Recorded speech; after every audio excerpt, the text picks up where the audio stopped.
আসসালামু আলাইকুম। কেমন আছেন আপনারা সবাই? আশা করছি সবাই অনেক বেশি ভালো আছেন। সবাইকে আবারও একবার আমন্ত্রণ করছি সাদামাটা রান্নাঘর অ্যান্ড ব্লগসের আরেকটি নতুন ভিডিও দেখার জন্য। আজকে আমি আপনাদের মাঝে রমজান স্পেশাল বুন্দিয়া বা বুন্দা রেসিপিটি শেয়ার করছি। একেবারে পারফেক্ট রেসিপি। যারা বুন্দা তৈরি করতে পারেন না, আশা করছি আজকের ভিডিওটা উপকারে আসবে। প্রথমে একটা বোল নিয়েছি। বোলের মধ্যে আমি বাটির মাপ করে ১ বাটির মতো বেসন নিয়েছি। অবশ্যই এখন যে বাটি মেপে বেসন নিয়েছি, সেই বাটি মেপেই আমি পানি নেব। পানিটা আমি ১ বাটির ৪ ভাগের ৩ ভাগ নিচ্ছি। দেখেন, বাটি কিন্তু ভর্তি করে পানি নেইনি। অবশ্যই এই মাপটা মনে রাখবেন। যেকোনো বাটি বা কাপ দিয়ে মেপে যদি বেসন নেন, তাহলে সেই বাটি বা কাপ দিয়ে মেপে পানিটা ব্যবহার করতে হবে।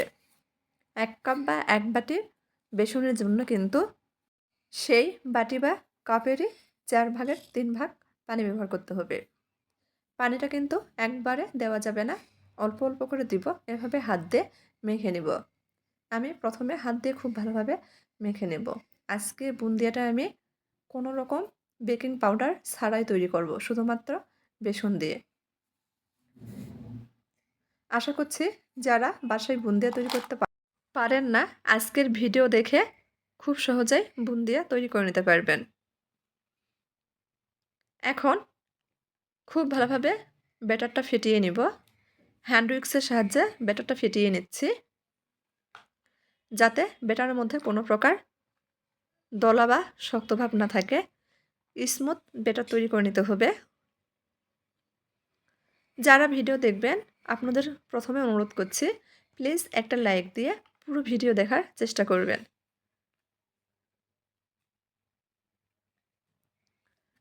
একটু সময় নিয়ে ব্যাটারটা ফেটিয়ে নিতে হবে।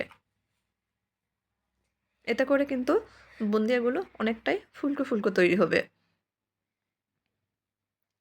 ব্যাটার খুব ভালোভাবে ফেটিয়ে নিয়েছি। এখন এই ব্যাটার থেকে অর্ধেকটা পরিমাণ ব্যাটার আমি আরেকটা বাটিতে উঠিয়ে নিচ্ছি। এখানে আমি ফুড কালার ব্যবহার করব। এই ব্যাটারে আমি সামান্য পরিমাণ জর্দার রং দিয়ে দিচ্ছি। এতে করে কালারটা সুন্দর আসবে।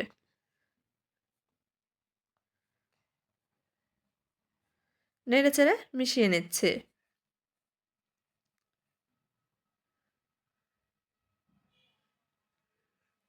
ব্যাটারের ঘনত্ব দেখেন, ঠিক এইরকম ঘনত্বের ব্যাটার তৈরি করে নিতে হবে। দেখেন, উপর থেকে ফেলে দিচ্ছি। ব্যাটার কিন্তু সঙ্গে সঙ্গেই নিচে চলে যাচ্ছে না, কিছুক্ষণ উপরে থাকছে, পরে নিচে চলে যাচ্ছে। তার মানে পারফেক্টভাবে ব্যাটার তৈরি হয়ে গেছে। এখন বাকি ব্যাটারেও আমি ফুড কালার মেশাচ্ছি। আমার হাতের কাছে রেড ফুড কালার ছিল না, সেজন্য এখানে আমি অরেঞ্জ ফুড কালারটা ব্যবহার করছি। হাত দিয়ে খুব ভালোভাবে মিশিয়ে নিব।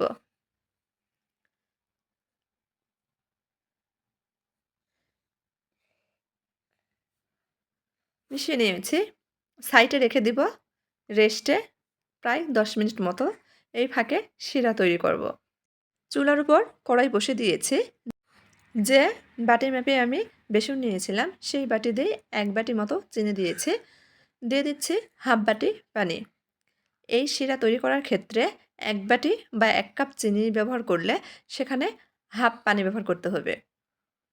১ বাটি চিনির জন্য হাফ বাটি পানি দিয়েছি। ২টা এলাচ দিয়েছি সুগন্ধর জন্য। অনবরত নেড়েচেড়ে অপেক্ষা করব চিনির মধ্যে খুব ভালোভাবে বলক আসা পর্যন্ত।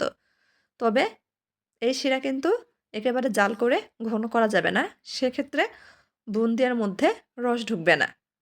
দেখেন, খুব ভালোভাবে বলক চলে এসেছে। আমি ১ মিনিট মতো জাল করে নেব।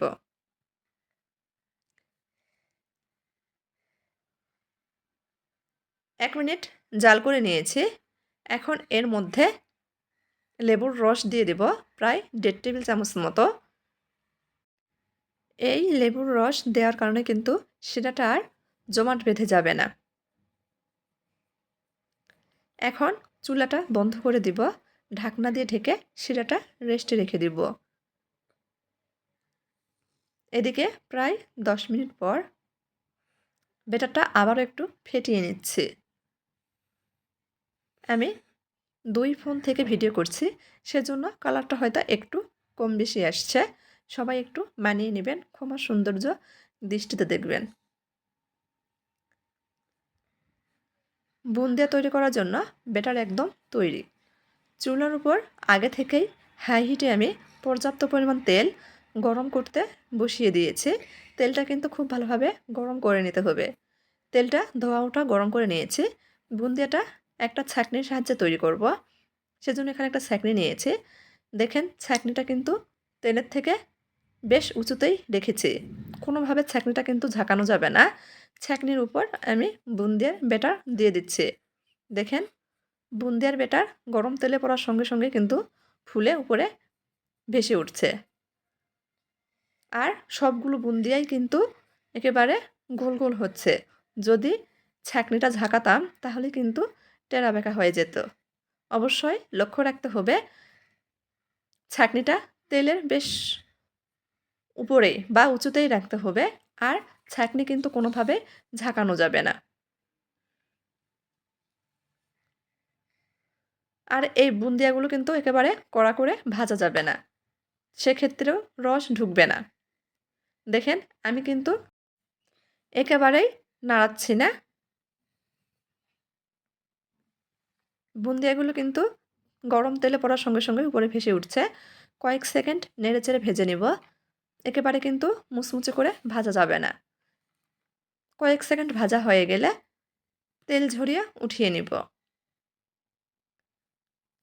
এভাবেই সবগুলো বুন্দিয়াই ভেজে নিব। এখানে আমি অরেঞ্জ ফুড কালার দিয়ে যে ব্যাটার তৈরি করেছিলাম সেখান থেকেই ভেজে নিচ্ছি। সবগুলো বুন্দিয়াই একইভাবে ভেজে নিয়েছি। এখন এগুলোকে শিরায় দেওয়ার পালা।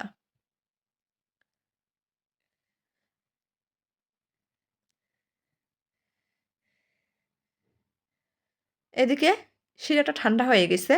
আমি আবারও চুলার উপর বসিয়ে দিয়েছি। দিয়ে দিচ্ছি তৈরি করে রাখা বুন্দিয়াগুলো। নেড়েচেড়ে মিশিয়ে নিচ্ছি। এখন আমি শিরার মধ্যেই বুন্দিয়াগুলোর একটা বলক তুলে নেব। সেক্ষেত্রে বুন্দিয়ার মধ্যে কিন্তু রস খুব ভালোভাবে ঢুকবে। দেখেন বলক চলে এসেছে। নেড়েচেড়ে নিচ্ছি। এখন চুলাটা বন্ধ করে দিব। ঢাকনা দিয়ে ঢেকে দিব আধা ঘন্টার জন্য। আধা ঘন্টা পর দেখেন বুন্দিয়াগুলো কিন্তু রস খেয়ে একেবারে রসে টইটুম্বুর হয়ে আছে। একেবারে হোটেলের স্টাইলে পারফেক্ট বুন্দিয়া। ঝরঝরে এই বুন্দিয়া। আশা করছি ভিডিওটা আপনাদের কাছে ভালো লেগেছে। এখন বুন্দিয়াগুলো আমি ছেঁকে উঠিয়ে নিচ্ছি। যদি আমার আজকের এই বুন্দিয়া রেসিপিটি আপনাদের কাছে একটু ভালো লেগে থাকে তাহলে প্লিজ সবাই আমার চ্যানেলটি সাবস্ক্রাইব করবেন। লাইক, কমেন্ট, শেয়ার করে নিয়মিত চ্যানেলের পাশেই থাকবেন। দেখেন কতটা ঝরঝরে হয়েছে। একেবারে রসে টইটুম্বুর। তো আজকের মতো এই পর্যন্তই। সবাই ভালো থাকবেন। আল্লাহ হাফেজ।